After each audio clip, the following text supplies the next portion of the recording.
I worked myself so hard that I turned a person this fucked up into this mother right here.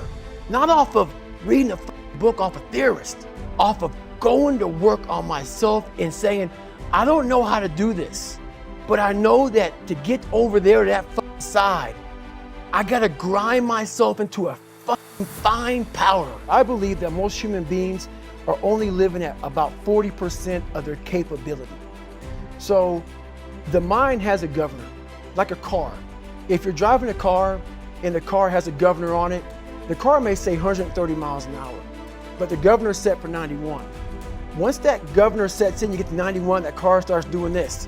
The car wants to go. The car wants to go, but that factory said, we're not going past 91. We have a factory, a nice governor in our brain, and it's a survival mechanism. It protects us from pain and suffering. The second we feel that shit, our mind says, oh no, this isn't fun. We should back off. We should sit down, find something more comfortable. And there's something about the mind. The mind has the tactical advantage over you at all times. At all times of your life, the mind has a tactical advantage over you. Why is that? It knows what you're afraid of. It knows your insecurities. It knows your deep, dark lies. And it starts to push you away from that shit. It pushes you in a direction that is comfortable. The mind controls everything. So what I realized was that when I was growing up and I was 300 pounds and I got all fat and I got all insecure, I realized that my mind kept taking me in this direction. When things got uncomfortable for me, when I was facing my insecurities, when I was facing my fears, my mind said, oh no, we have the tactical advantage. We need to get you, separate you from this feeling over here. Life's all about feelings. We want the happy feeling. We don't want that feeling of this sucks. Why am I here? And you don't have any, so you can't answer those questions, so you leave. I started realizing that if in that moment, you can answer those questions and you are now in charge of your brain versus your brain ruling you, that's where all that stuff comes from. So the 40% rule is all of that. You get to 40%, your brain says, we're done. Let's roll, man. This is starting to get painful. This is uncomfortable. So you sit down. You have to figure out ways, and everybody's different. That's how the book kind of talks about, like we all have these things about, 5 steps to this and 4 steps to this. It's a lot more than that. That's all bullshit. It's a practice that you have to, it's a habit. So if you know that at 40%, I'm feeling pain. At 40%, I'm feeling pain. That's where the 40% rule kicks in. Now it starts. Okay, I'm feeling pain. My mind's saying all this shit to me. It's saying, get out of here, run, flee. The fight or flight kicks in. Okay, we're done, we're not good enough. It starts telling you all these things. You start to believe it because the mind controls all. This is the time where you have to gain control back of your mind. It's okay, let me see if I can go 45%. And once you start giving yourself more and more hope and start realizing, okay, the mind starts to be, okay, what are you doing? We're supposed to be going right and you're going left. You start then controlling your mind. Start finding more in yourself, and then it goes from 40% to a lot further than that. But that's the start of it though. Get to the spot where your mind is saying stop. Wherever that is, you gotta get there first, and then that's when that shit starts to work for you. You said you need to shut the fuck up and listen. But talking about just to yourself, like not to try to get a distraction, not social media, not TV, nothing. Like go in a room by yourself and really listen. How do those two things, the creation of the alter ego and that listening to the sort of dark, hateful things that you're probably saying to yourself, how do those work together? So a lot of people can live with themselves. That's the first thing. A lot of people can live with themselves, look in the mirror and say, I'm okay with being afraid. I'm okay with going on this easy highway over here. The easy highway has all these signs and directions how to get somewhere. And you have to first be uncomfortable with how you feel about yourself. With that voice that a lot of us like to run away from, we all have it. We all have that voice that's saying, hey man, you're kind of wimping out right now. You're kind of being a little punk right now. But a lot of us say, okay, that's okay. It's okay to tell these little white lies to ourselves. So we first have to face the real you. The real me is David Goggins. The real me is the guy looking at you right now saying, I don't want to be on this show right now because I used to stutter as a kid. Now I'm afraid of that. I'm afraid that here in a second, I'm going to start stammering and stuttering, and the whole world's going to know that I have all these issues. But that's when I see right now, okay, Goggins, you got to go on this show. That's Goggins. Goggins is saying, okay, David Goggins, you're a punk. Life made you this way. We can't live like this. We can't live in fear. We can't live in judgment. We can't be afraid of what the people right now are looking at me saying about me. We cannot be afraid of that. That's Goggins. Goggins saying, fuck all of you who don't like me, who don't want it. And that person then comes in. But you have to be David Goggins and say, man, I'm afraid of this. I'm up here. Life made me this way here. I stutter. I have these issues with reading and writing, and I'm fat and I'm insecure. You have to face that in that dark room. In that dark room is who you are. But in that dark room is where you have to create another human being that walks out of that dark room to face who you are. That's the only way you're gonna get over all those things. You have to create someone else. Not like you have two different personalities. It is you, but you have to find strength. And that visualization of almost me cracking out Goggins, like almost like that Superman cape, like I'm coming out a different person, a person that doesn't give a about anything, who doesn't care about being judged, who knows I'm weak, who knows I'm afraid, who says, whatever you think about me, take it, whatever, I'm here. That's Goggins. In the dark room, you face yourself, you realize you want to be better, you realize you don't want to be this weak, insecure person in the world who has all these problems that we all have. We all have. Social media is a great platform to tell you who we want to be, not who we are. And my mom was going through a lot of shit too, and she didn't have time to sit back and baby me. And it was me against me. My pants were down to my knees. I was not, whatever was going on, I was in a bad shape. So I went to the bathroom and I had this weird haircut because I wanted attention. I was an attention getter. I went to an all-white school pretty much.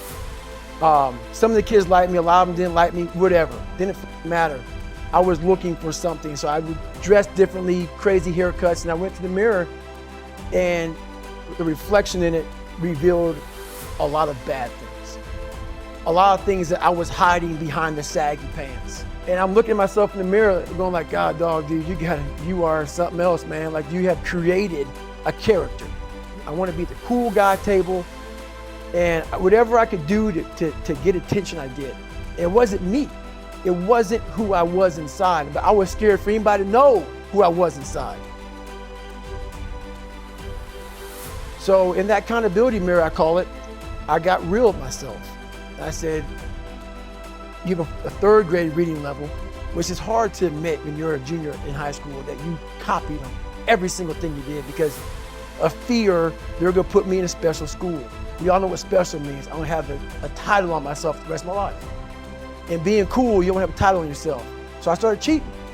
I was dumb. And people say, oh, you know, you have learning disability. I had a learning disability, but I realized I was lazy. So I called myself out there. I called myself out every which way possible. I didn't call myself out, I was just honest. Look at yourself. And it was that day, and a couple of days after that, I just got real with myself. And every day I came home, I called it the accountability mirror. What am I gonna do today to change what I see in this mirror? What am I gonna do today? And a lot of it was, I stopped sitting with the cool guys.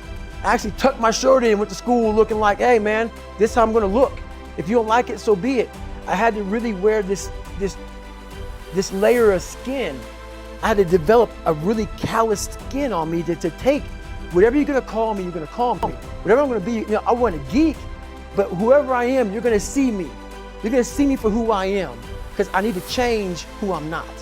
And that accountability mirror just became raw. And when I became fat over the years, because I fell back in the hole, I called myself fat, because I was fat. And people don't want to do that. They want to say, oh, don't call yourself fat. Don't call yourself dumb. If you're not real and raw with who the f you are, nothing's gonna change. And in this nice new world that we live in, we want to hear, you're just a little big. No, man, you might be fat. And it's okay to hear that from yourself and from everybody else. So that's where it started at. And it's raw. It gets ugly sometimes with me in that mirror, but I'm also proud of myself to be able to tell myself that and then fix what's in that mirror. Why the being called a Niger on your book, and you said that was one of the best things that ever happened to me because the principal told me, oh, they're just ignorant. And you said that in that moment I realized nobody was coming to save me. And it hit me, Right. but I didn't really understand it until I read the book. And in reading the book, really understanding how one thing after another, from the abuse from your father to fleeing that to your mom being MIA and then thinking she's finally found love, and then the guy gets murdered the day after Christmas. I was like, really no one came to save you. No. And seeing that now and hearing you tell these stories, I realized like that's the crux of the power. But how did you stop feeling sorry for yourself?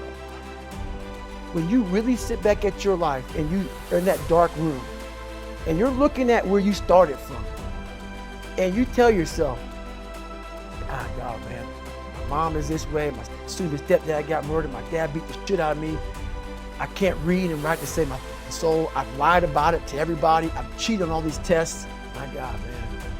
And then you put a goal in your mind. How are you gonna feel, man, when you accomplish this goal coming from that shit?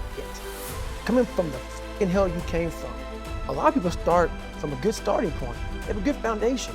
What if you can surpass all of these levels? What if everybody who was way up here started up here, and you started with no legs. You had to grow legs to even start walking, and then crawling, and then running, and then you start passing people with all this given to them. I had to use all this negative shit that was making me weak and horrible as a person. I had to use this as the power that now fueled me. I had to flip it on its head and say, hold up, this might be exactly what I need. The darkness is exactly what I need. It's how you look at your situation. In the book, you tell people to make a list of everything working against them, every real, valid excuse. Right. Why do you have them do that? There's a lot of power in that list. So in that list of who you are, what makes you fucked up, all these other things, it goes back to, once again, accepting. You have to first accept it before you can fix it. A lot of people walk around, oh man, I'm good. I'm good. No, you're not. You have to accept what you're not. You have to, and people don't want to do that. And that's the only way you can fix it. You have to accept it first before you can go on the journey. A lot of folks never even start the journey, man. They never start the journey because they live in this fake life that who they want to be, they act like they are, but they're not because they haven't fixed all this stuff yet. You got to fix this first before we can start our journey in life. So that's why I have them make this list. You fix these problems, now your journey can begin because you no longer care about how people are judging you. When you care more about how someone's judging you, you're gonna stay right there. There's no forward momentum. So that's one thing about that list. So my big thing was how I addressed that problem was I had to sit down. Each thing that is wrong with you has to be a focal point. You can't look at this gigantic list and say, I gotta change all this shit. My God, this is crazy. No. You take off the first one, I wanna be smarter. For me, that was my thing. I have to become more intelligent. I have such a severe learning disability, man, I can't retain. I had to now get that one thing and then strategize in that one problem. How can I do this? I'm not gonna learn like you. I'm not gonna learn like anybody else. How am I gonna figure this out? So I then figured out, okay, where are my strengths here? Where are my weaknesses in learning? All right, man, how am I gonna do this? And I figured out a way to do it by just strategizing. So how I learn to this day, if I have a big manual to study, I will have to get a bunch of spiral notebooks from the daggone store. And each page, I have to write each page out, maybe 10 times. So there was a 1,000-page dive manual that I got 18 months before I went to dive school. Most people, I'm not smart, I'm gonna go see if I can pass this test. I realized, hang on a second, I'm not smart. How can I get past this? How can I get through this obstacle? I need to acquire this book 18 months in advance because it could take me 18 months to write down each page over and over again to then put it to memory.